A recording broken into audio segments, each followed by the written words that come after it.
అయితే ఈ మధ్య కాలంలో మనం వింటూ ఉన్నాం E20 యొక్క పెట్రోల్ అన్నది అందుబాటులోకి వస్తుంది, కాబట్టి అన్ని బళ్ళల్లో కూడా ఇక నుంచి E20 పెట్రోల్ ఉండబోతుంది అని చెప్పి. అయితే చాలామంది అసలు E20 పెట్రోల్ ఏంటి, ముందున్న పెట్రోల్కి ఈ పెట్రోల్కి తేడా ఏంటి, అసలు ఇది వేసుకోవడం వల్ల మనకు వచ్చే లాభాలు ఏంటి అని చెప్పి చాలామంది ఇవాళ అడుగుతున్న పరిస్థితి కనిపిస్తుంది. మరి దీని గురించి మాట్లాడదాం. మనతో పాటు బిజినెస్ అనలిస్ట్ నంది రామేశ్వరరావు గారు ఉన్నారు. సార్ నమస్తే. సో E20 పెట్రోల్ చాలామంది ఓకే మేము పెట్రోల్ గురించి విన్నాం, ఇప్పుడు E20 పెట్రోల్ వేసుకుంటే మా బళ్ళుకి ఎటువంటి డ్యామేజ్ అవుతుంది, అసలు E20 పెట్రోల్ అంటే ఏంటి, దీన్ని మనం ఎందుకు వేసుకోవాలి అని చెప్పి చాలామంది చాలా డౌట్స్ రైజ్ చేస్తూ ఉన్నారు. సో దీనికి సంబంధించి ఏం చెప్తారు సార్? ఇది మీతో యాంకర్స్తో ప్రాబ్లం ఏంటంటే పెద్ద క్వశ్చన్ ఇచ్చి ఒక గంట సేపు ఆన్సర్ని 2 నిమిషాలు అడుగుతారు. మేమైనా రోబోసా? లేకపోతే ఇది పెద్ద సబ్జెక్ట్, బర్నింగ్ సబ్జెక్ట్ ఇప్పుడు ప్రస్తుతం. ఎందుకంటే క్రూడ్ ఆయిల్ మనకి రేట్లు పెరిగిపోయి $70 పర్ బ్యారెల్ ఉండేది, $70 పర్ బ్యారెల్ ఉండేది. ఇప్పుడు 100, 110, ఇంకా ముందుకు యుద్ధం కంటే ఇంకా ఎక్కువ అవుతుంది. సో మొత్తం ప్రపంచంలో ఆల్మోస్ట్ 20 to 22% క్రూడ్ ఆయిల్ని ఇరాన్ ప్రొడ్యూస్ చేస్తుంది. లాస్ట్ టైం మనం చూసాం. సో అది రేపు పొద్దుట ఏమైనా ఇబ్బంది వస్తే మొత్తం ఆల్రెడీ కొన్ని B2 బంకర్లు వేసి ధ్వంసం చేశారు. ఇప్పుడు మీరు ఏమంటారంటే కారు మీద, బైక్ మీద ఎలాంటి ఇంపాక్ట్ పడుతుంది, దానివల్ల లాభమా నష్టం అని మీరు అడుగుతున్నారు. ఇది చాలా టిపికల్ క్వశ్చన్. ఎందుకంటే ఫస్ట్ E20 అంటే 20% ఇథనాల్, 80% పెట్రోల్, అది ఫస్ట్ ఫార్ములా. రెండోది ఏమవుతుందంటే it reduces the fuel efficiency, అంటే మైలేజ్ తక్కువ వస్తుంది. సపోజ్ అంతకుముందు 50 లీటర్ వచ్చింది, మేబీ 45 రావచ్చు, ఎక్కువ కాదని కొద్దిగా. కాకపోతే అది ఆక్టైన్ ఎక్కువ ఉండడం వల్ల లోన డస్ట్ పార్టికల్స్ ఏవైతే అక్యుములేట్ అవుతాయో అది క్లీన్ చేస్తుంది. ఓకే. అండ్ ముఖ్యంగా తెలుసుకోవాల్సింది ఏంటంటే మనం ఏవైతే పాత డిజైన్ మేబీ 2023 2022 కన్నా ముందు చేసిన వెహికల్స్కి ఇంపాక్ట్ ఎక్కువ ఉంటుంది. కొత్తది ఏంటంటే BS6 అనే టెక్నాలజీకి అనుకూలంగా లాస్ట్ 3 సంవత్సరాల నుండి ఆ కొద్ది న్యూ మోడర్న్ టెక్నాలజీ, ఆ టెక్నాలజీ యూజ్ చేసిన కాబట్టి ఇది బెనిఫిటే. కానీ పాత వాళ్ళకి మాత్రం డెఫినెట్లీ ఇట్స్ ఏ ఛాలెంజ్. తర్వాత కరోజన్ రిస్క్ ఎక్కువ ఉంటుంది. కరోజన్ అంటే తెలుసు కదా మీకు, అంటే ఆ పార్ట్స్ని ఇప్పుడు ఒక ఐరన్ రాడ్ కానీ ఐరన్ పైప్ని కానీ మీరు ఎండలో ఇసుకలో పెట్టారు అనుకోండి, ఏమవుతుంది, రస్ట్ పెట్టేస్తుంది. సో అట్లా ఇక్కడ కూడా ఆ సాల్ట్ గుణాలు కొన్ని ఉన్నాయి. కొద్దిగా ఈ E20లో ఏంటంటే కరోడ్ పెట్టే అంటే జంగు పెట్టే అవకాశాలు చాలా బాగున్నాయి. సో ఇవన్నీ కంటే ప్రైస్ చూసుకోవాలి. ప్రైస్ చూసుకుంటే కనుక మీకు కాస్ట్ అనేది కొద్ది తక్కువ పడుతుంది. ఎందుకంటే ఎథనాల్ యాడ్ చేసాం కాబట్టి కాస్ట్ అనేది చాలా తక్కువ పడుతుంది. అట్లా చూసుకుంటే చాలా ఉన్నాయన్నమాట. కార్బన్ ఎమిషన్స్ అంటే మనం పొగ వస్తుంది, పొల్యూషన్ చాలా, ఇప్పుడు ఢిల్లీ పొల్యూషన్తో ప్రాబ్లం ఉంది. ఆ కార్బన్ ఎమిషన్స్ అనేది కంపేర్ టు పెట్రోల్ తక్కువ రెడ్యూస్ చేస్తుంది. ఎందుకంటే అది చాలా ఇంపార్టెంట్. అంటే హార్మ్ఫుల్ గ్యాసెస్ కొద్దిగా మనం ఊపిరి పీలిస్తే లోనికి లేదంటే ఇంపాక్ట్ ఉంటుంది. అదొక ఇంపార్టెంట్ పాయింట్. తర్వాత మాయిశ్చర్ అబ్జర్ప్షన్ ఎక్కువ ఉంటుంది. ఎఫెక్టివ్ వాటర్ కంటెంట్ ఎక్కువ ఉంటుంది, మాయిశ్చర్ అబ్జర్ప్షన్ అనేది ఉంటుంది. తర్వాత మెయిన్ ఇంకో నాకింగ్ అంటే హయ్యర్ ఆక్టైన్, నేను చెప్పినట్టు హయ్యర్ ఆక్టైన్ ఏదైతే ఉందో కంబషన్ అంటాం ఆ ప్రాసెస్ని, అది కొద్ది తేడా ఉంటుంది. ఆ తేడా ఉన్నప్పుడు ఇప్పుడు ఇందులో ఏమవుతుంది, ఆక్టైన్ వల్ల ఆక్టైన్ కంటెంట్ ఉండడం వల్ల కొద్దిగా ఎక్కువ, ఆ కంబషన్ వల్ల స్మూతర్, అంటే కొన్ని వెహికల్ అంతా సౌండ్ వస్తుంది గిజిగిజమని కొన్నాడు వాల్యూమ్. ఇదేంటంటే ఆ వాల్యూమ్ ప్రాసెస్ని కొద్దిగా స్మూతర్ చేస్తుంది, అంటే లైఫ్ పెరుగుతుంది. సో కొన్ని అడ్వాంటేజ్లు ఉన్నాయి, కొన్ని డిసడ్వాంటేజ్ ఉంటాయి. అది మనకి ఎలాగ వాడితే కానీ రియల్గా మనకి తెలియదు. దాని పెర్ఫార్మెన్స్ చూసుకుంటే కనుక స్లైట్లీ రెడ్యూస్ అవుతుంది కంపేర్ టు పెట్రోల్. స్పీడ్ ఇప్పుడు మీరు చూసుకుంటే పెట్రోల్కి మనం ఆల్రెడీ LPG మన గ్యాస్ కూడా వాడుతున్నాం కారుకి. గ్యాస్లో పెట్టినప్పుడు ఇగ్నిషన్ కరెక్ట్ ఉన్నట్టు బండి స్లో అవుతుంది, లోడ్ ఎక్కువ తీసుకోదు. స్టార్టింగ్ అది ఈజీ ఉంటుంది, ఇది కొద్దిగా స్టార్ట్ చేసినట్టు కొద్దిగా ఎనర్జీ లెవెల్స్ కావాలి. ఆ విధంగా కూడా మీకు ఇది ఉంటుంది. సో BS6 వెహికల్స్ కొత్తగా వచ్చామని కూడా కొత్త టెక్నాలజీ అనుకూలంగా ప్రొడ్యూస్ చేస్తున్నారు. సో E20 వల్ల పెద్దగా ఫరక్ పడదు. But old vehicles definitely it's important point to note. తర్వాత మెయింటెనెన్స్ కాస్ట్ ఇంక్రీజ్ అయ్యే అవకాశాలు ఉన్నాయి. ఓకే. అండ్ మెయిన్ ఇందులోని ఎథనాల్ ఏదైతే చెప్తూ ఉన్నారో దాని యొక్క కెమికల్ని యూస్ చేయడం వల్ల ఇది మోస్ట్లీ మనం ఫ్రూట్స్కి సంబంధించి యూస్ చేస్తామని కూడా చెప్తున్నారు. బట్ వై పెట్రోల్ అంటే ఏం చెప్తారు సార్? అంటే ముఖ్యంగా ఈ విధంగా బళ్ళకి యూస్ చేయడం వల్ల త్వరగా డ్యామేజ్ అవడం, మళ్ళీ ఇది అంటే సామాన్యుడికి ఏంటంటే ఈ బండి, ఈ కారు అంటే ఇలాంటి వాటి మీద అనేది చాలా ఎక్కువ వాడు డబ్బులు పెట్టడం. మరి దీనివల్ల ఎక్కువ శాతం రన్లోని ఇది డ్యామేజ్ అయిపోతూ లోపల మరి ఇది కూడా ఒక భారం లాగే తయారవుతూ ఉంటుంది కదా. డెఫినెట్గా మెయింటెనెన్స్ హాస్పిటల్ సామాన్య ప్రజలు అఫోర్డ్ చేయగలగాలి. ఇది E20 ఇంకోటి ఏంటంటే ఈకో ఫ్రెండ్లీ, ఎన్విరాన్మెంటల్ ఫ్రెండ్ అంటే మీకు పొల్యూషన్ తగ్గుతుంది కాబట్టి ఈకో ఫ్రెండ్లీ అంటే ఎక్కడ where green area is there. ఇప్పుడు ఏం చేస్తున్నారు, జంగల్ అంటే గ్రీన్ జంగల్ని కాంక్రీట్ జంగల్గా మారుస్తున్నారు. దానివల్ల మనకి రానున్న రోజుల్లో చాలా ఇంపాక్ట్ అయ్యేది ఉంటుంది. సో మీరు ఏంటంటే ఇప్పుడు ఇవన్నీ పాయింట్లు చెప్పుకుంటే గవర్నమెంట్ కూడా they trying to reduce the burden on petrol and మనం ఇంపోర్ట్ చేసుకుంటాం క్రూడ్ ఆయిల్ అని. ఇంపోర్ట్ కాస్ట్ కూడా ఇది తోదపడుతుంది, లోకల్ అవైలబుల్ కాబట్టి దీనివల్ల మీకు బెనిఫిట్. ఎన్విరాన్మెంట్ ఏంటంటే అంటే పొల్యూషన్ కంటెంట్ ఏదైతే కార్బన్ ఎమిషన్స్ ఉన్నాయో అవి కొద్దిగా తక్కువగా ఉండే అవకాశం ఉంది. దానివల్లనే గ్రీన్ కల్చర్ కొద్దిగా అంతకుముందు కానీ మొత్తం జీరో అవ్వకుండా సమ్ స్లైట్లీ బెటర్, ఒక స్టెప్ బెటర్ అని చెప్పొచ్చు. ఓకే. అండ్ రానున్న రోజుల్లో ఇది మరింత పెంచే అవకాశం ఏమైనా ఉంటుందా సార్? అంటే ఇప్పుడు 20%, సో నెక్స్ట్ అంటే ఇంకా ఈ వార్ నడుస్తూ ఉంది, ఇంకా మనకి ఏంటంటే ఈ క్రూడ్ ఆయిల్, ఎల్పిజి వీటి మీద ఇంకా మనకి అదనపు రేట్లు అండ్ కొంచెం కొరత కూడా ఉంది కాబట్టి దీనిని ఇంకా పెంచే అవకాశం ఏమైనా ఉంటుందా? అది టూ ఎర్లీ టు కామెంట్ అమ్మా. రావచ్చు టెక్నాలజీ. ఇప్పుడు మెయిన్గా ఇండియా E20 ఎందుకు ఇంట్రడ్యూస్ చేస్తుందంటే ఇంపోర్ట్స్ రెడ్యూస్ చేయాలనుకుంటే, అంటే dependency on the other country for other vendor.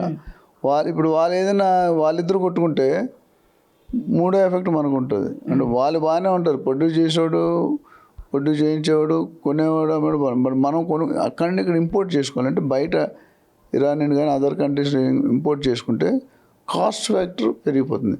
So Modi గారు మేబీ సెంట్రల్ గవర్నమెంట్ మెయిన్ ఏమంటే కస్టమర్కి తక్కువలో ఎంత బెస్ట్ పాసిబుల్. ఇప్పుడు మొన్న కొంత ఆయిల్ కంపెనీస్కి తగ్గించారు 18 రూపీస్ 20 రూపీస్ పర్ లీటర్.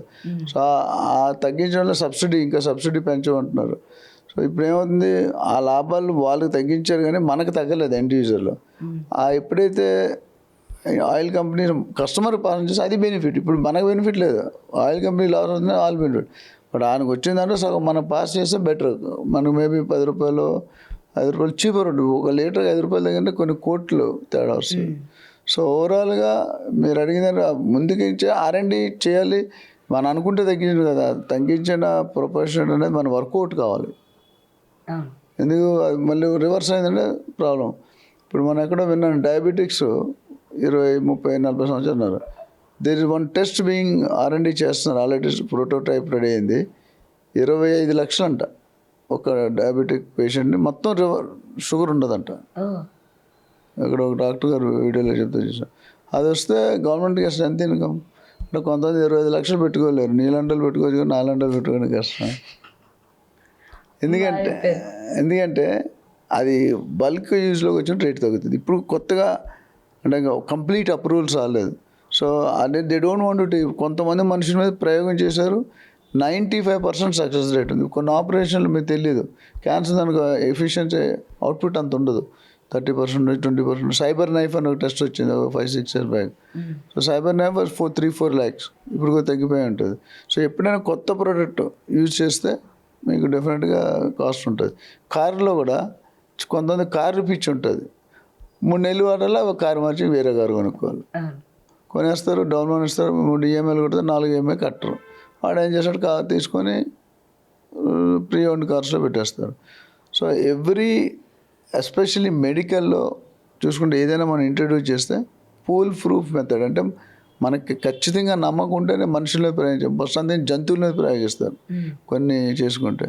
ఇప్పుడు టాటా ఆయిల్ ప్రొడ్యూస్ చేస్తారు. మీరు ఏదైనా కొత్త ప్రోడక్ట్ లాంచ్ చేస్తే సబ్బు కానీ ఆయిల్ కానీ ఏమన్నా, they give 1000, 2000, 5000 to 2 lakhs packet ఫ్రీగా పంచుతారు.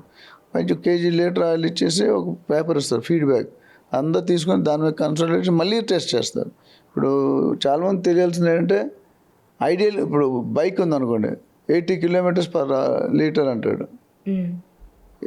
ఐడియల్ కండిషన్ లేదా టర్మ్స్ అండ్ కండిషన్స్ అప్లై అంటాడు. ఐడియల్ కండిషన్ అంటే ఏంటి? బెంచ్ టేబుల్ మీద పెట్టి స్మూత్ రోడ్లు నడుస్తుంది. కానీ మన లోకల్ రోడ్లు గోతలు గోతులు గుంటలు ఉంటాయి. అది రాదు. ఇప్పుడు అది కేసు వేస్తారు కొంతమంది, మీరు ఐడియల్గా 80 అంటే మాకు 60 కూడా రావట్లేదని. అందుకని వాడు ఐడియల్ కండిషన్స్ అంటే స్మూత్గా ఉన్న రోడ్లు వస్తుంది కానీ గట్ల ఉన్న రోడ్ని వస్తుందని చెప్పలేదు అన్నాడు. ఓకే. దేనికైనా ఒక టర్మ్స్ అండ్ కండిషన్ ఉంటుంది. ఇప్పుడు అమెరికాలోనే ఎక్కడో ఒక 30-40 years బ్యాక్ ఫారినర్స్ జనరల్గా స్కర్ట్స్తో వెళ్తారు. They are very fair and red colour. So అదేమైంది, హాట్ కాఫీ అని ఆర్డర్ చేసినాడు రెస్టారెంట్లో. చేస్తే ఇచ్చాడు. ఆ బేరర్ తెచ్చినప్పుడు ఈ తొడ మీద పడిపోయింది. ఆ కప్పు పడి బల్జ్ అయిపోయింది. వేడి ఉంటుంది కదా. So they put a case on the hotel.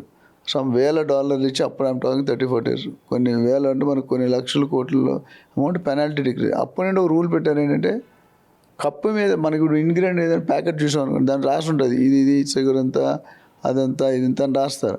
అట్లా ఒక రూల్ ఏం పెట్టారంటే అక్కడి నుండి వచ్చింది. ప్యాకెట్ మీద కానీ గ్లాస్ మీద కానీ ఎంత తాగేంత హాట్ ఉండాలి, తొక్కలు ఊడిపోయినంత హాట్ ఉండకూడదు. సో మీరు ఎంత హాట్ కాఫీ అని చెప్పి ఇవ్వాలి. అక్కడ రాసి ఉంటుంది ఎంత హాట్ అంటే బాడీకి సహకరించేటట్టు. ఎప్పుడు రోజు పడుతుంది, ఎప్పుడైనా పడితే కూడా మరీ డ్యామేజ్. ఇప్పుడు అదేమైంది ఎంత బల్ చేసరికి. సో ఇక్కడ కూడా పెట్రోల్లో కూడా ఇది గవర్నమెంట్ కన్సర్న్, గవర్నమెంట్ R&D. ఇప్పుడు E20 చేయడానికి ఎన్ని రోజులు పట్టిందో. ఇప్పుడు E30 E40 రావచ్చు రాకపోవచ్చు. అది మళ్ళీ ఒకవేళ నిజంగా E40 పనిచేసి ఇంకా కొత్త అవుతుంది, మేబీ ఇంకో 10-15%. సో షెడ్కి వెళ్ళడానికి అనమాట బళ్ళు. E20 వెళ్ళినప్పుడు ఏంటంటే కొన్ని ఇబ్బందులు ఉన్నాయి, కొన్ని పాజిటివ్స్ కూడా ఉన్నాయి. Eco friendly, environment, pollution free అలా తక్కువ. అది అడ్వాంటేజ్. డిసడ్వాంటేజ్ మిషన్ బర్న్ అయిపోయి త్వరగా డ్యామేజ్ అవుతాయి. ఇప్పుడు మనిషి 20 సంవత్సరాలు ఉన్నాడు, 60 సంవత్సరాలు అట్టున్నాడు కదా. 60 సంవత్సరాలు డ్యామేజ్ అవుతూ వస్తున్నాయి.